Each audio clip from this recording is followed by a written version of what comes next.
एक समय की बात है, एक छोटे से गांव में मोहन नाम का एक किसान रहता था।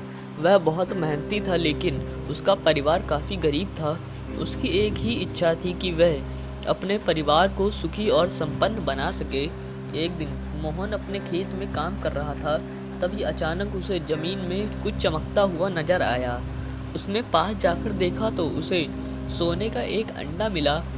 मोहन ने सोचा कि शायद यह किसी कीमती पक्षी का अंडा है। वह उसे घर ले आया और अपने परिवार को दिखाया। सभी यह देखकर बहुत खुश हुए और मोहन ने वह अंडा बाजार में बेच दिया। उसे अच्छे पैसे मिले और उसने सोचा कि अब उसके बुरे दिन खत्म हो जाएंगे। अगले दिन मोहन फिर से खेत में काम करने गया। आश्चर्य की बात थी कि उसे एक और सोने का अंडा मिला। वह अंडा भी उसने बाजार में बेच दिया और बहुत सारे पैसे कमा आया। ऐसे लगातार कुछ दिनों तक चलता रहा और मोहन का परिवार अब धीरे धीरे अमीर हो रहा था। लेकिन जैसे जैसे मोहन अमीर होता गया, वैसे वैसे उसकी लालच भी बढ़ती गई। उसने सोचा, अगर मैं इस पक्षी को पकड़ लूं जो ये सोने का अंडा देती है, तो मैं हर रोज़ बहुत सारे अंडे पा सकता हूँ और जल्दी से बहुत अमीर बन सकता हूँ।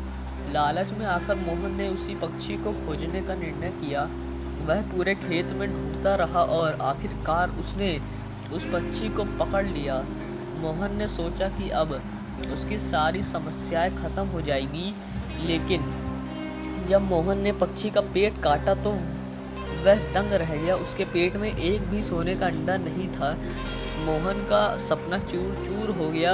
अब ना तो उसके पास सोने का अंडे थे और ना ही वह पक्षी जो उसे अमीर बना सकता था। उसकी लालच ने उसे पहले से भी ज़्यादा गरीब बना दिया था। मोहन को अब अपनी गलती का एहसास हुआ, लेकिन अब बहुत देर हो चुकी थी। उसने लालच में आकर जो कदम उठाया था, उससे उसकी सारी खुशियाँ छिन गई थी। इस कहानी से हमें यह शिक्षा मिलती है कि लालच बुरी बला है। जो हमारे पास है उसी में संतुष्ट रहना चाहिए। लालच में आकर हम अक्सर अपने लिए और बड़ी मुसीबतें खड़ी कर लेते हैं।